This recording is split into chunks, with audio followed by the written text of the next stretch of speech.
ایسے تھوڑی کرنا ہے. اور جامعہ فاطمۃ الزہرا کے ناظرین، میرے ساتھ ہیں میری 12 بہنیں، سب اپنا اپنا نام بتائیں. میرا نام نوشا نشد فاطمی ہے. میرا نام عاطفہ فاطمی ہے. میرا نام صحابیہ صفی احمد فاطمی ہے. میرا نام فاطمہ تاج الدین فاطمی ہے. میرا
مجھ سے بھی کچھ سوال کریں گے؟ جی فرمائیے۔ انور بھائی جان، یہ بتائیں آپ کی کتنی بیٹیاں ہیں؟ میری ایک بیٹی ہے الحمدللہ۔ اچھا، ایک سوال میں بھی کرتی ہوں، بتائیں باپ ایک بات ہوتی ہے، بتائیں وہ بات کیا ہے؟ باپ اور بیٹی میں ایک بات ایک جیسی ہوتی ہے، یہ تو مجھے بھی آزمائش میں ڈال دیا ہے۔ میرے خیال سے باپ بھی باتیں آتا ہے اور بیٹی بھی باتیں آتی ہے، یہ تو ایک چیز ہے، باقی آپ بتاتے ہو۔ دیکھیے دونوں کو ہی اپنے گڑیوں سے پیار ہوتا ہے۔ ہاں، بڑی پیاری بات کہی ہے، دونوں کو ہی اپنی گڑیا سے پیار ہوتا ہے۔ باپ کی گڑیا بیٹی ہوتی ہے، بیٹی کو بھی گڑیا سے اپنی پیار ہوتا ہے، بات تو پکی ہے۔ بیٹیاں تو گھر کی رونق ہوتی ہے نا، جب ابو ابو کہتی ہے تو ابو کو اچھا لگتا ہے نا۔ دیکھیے انور بھائی جان، سکینہ کیا کہہ رہی ہے؟ جی کیا کہہ رہی ہے سکینہ؟ جہالت کے زمانے میں لوگ بیٹیوں کو مار دیتے تھے۔ ایک شخص پیارے نبی صلی اللہ علیہ وسلم سے عرض کی، یا رسول اللہ، میری ایک بیٹی تھی، جب میں اسے بلاتا وہ خوش ہوتی۔ ایک دن میں نے اسے بلایا، وہ خوشی خوشی میرے پیچھے چلنے لگی۔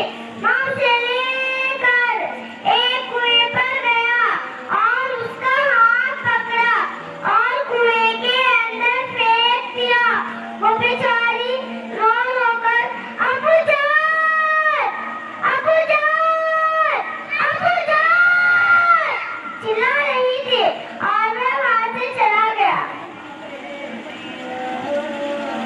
سسرال میں غریبی اور پریشانی کی وجہ سے ماں نے چھوٹی بیٹی کو مار دیا۔ ایک بیٹی نے گول روٹی نہیں بنائی، اس بات پر والد نے اسے مار دیا۔ انور بھائی جان، کیا بیٹیاں اچھی نہیں ہوتی؟ کیا بیٹیاں بوجھ ہوتی ہے؟ کیا بیٹیاں رحمت نہیں ہے؟ میں آپ سے پوچھنا چاہتی ہوں، بتائیے یہ سب کیا ہو رہا ہے؟ جی جامعہ فاطمہ الزہرا کے ناظرین، ہم نے ایک پیارا سا چھوٹا سا سیگمنٹ کیا ہے۔ میٹھے میٹھے اسلامی بھائیوں اور جامعہ فاطمہ الزہرا کے ناظرین، جہالت کے زمانے میں ہم یہ سنا کرتے تھے، کتابوں میں پڑھا ہے، بچیاں پیدا ہوتی تھی تو بچوں کو دفن کر دیا جاتا تھا، بچوں کی پیدائش پر غصے ہوتے تھے، اپنی بیوی کو مارا جاتا تھا۔ مگر اب اسلام کی روشنی آ گئی ہے، ہم مسلمان ہیں، جس نبی کا کلمہ پڑھا ہے وہ نبی پاک صلی اللہ علیہ وسلم فرماتے ہیں، بیٹیوں کو برا مت کہو کیونکہ میں بھی بیٹیوں والا ہوں۔ جن والدین کے پاس بیٹیاں ہیں، یقین کرے وہ گھر کا سکون ہے، وہ گھر کی رونق ہے۔ بیٹی بڑی بھی ہو جائے تو اپنے باپ کے لیے گڑیا ہی رہتی ہے، اپنے باپ کے راحت کا سامان ہی رہتی ہے، محبت کرنے والی ہی رہتی ہے۔ مگر آج بھی ایسا وقت آ گیا ہے، بچہ پیدا ہو تو جھگڑے ہوتے ہیں، لڑائی ہوتی ہے۔ کیا کسی کے اختیار میں ہے بچی پیدا کرنا؟ اگر کسی کے یہاں بیٹیاں پیدا ہو تو کس بات کی لڑائی؟ نبی پاک صلی اللہ علیہ وسلم کا فرمان سنیے، میرے آقا فرماتے ہیں، جس کی 3 بیٹیاں ہو وہ اس کی اچھی پرورش کرے، اچھی طریقے سے دیکھ بھال کرے، وہ بچوں کی کفالت کی وجہ سے حدیث پاک کا مضمون ہے، اس پر جنت واجب ہو جاتی ہے۔ ایک صحابی نے عرض کیا، حضور اگر کسی کی 2 بیٹیاں ہو تو؟ آقا علیہ السلام فرماتے ہیں اگر کسی کی 2 بیٹیاں ہو تو اس پر بھی جنت واجب ہو جاتی ہے۔ پھر ایک صحابی نے عرض کیا، حضور اگر کسی کی 1 بیٹی ہو تو؟ آقا علیہ السلام فرماتے ہیں اگر کسی کی 1 بیٹی ہو تو اس پر بھی جنت واجب ہو جاتی ہے۔ ارے یہ بچہ تو جنت میں لے جانے کا گویا ٹکٹ ہے۔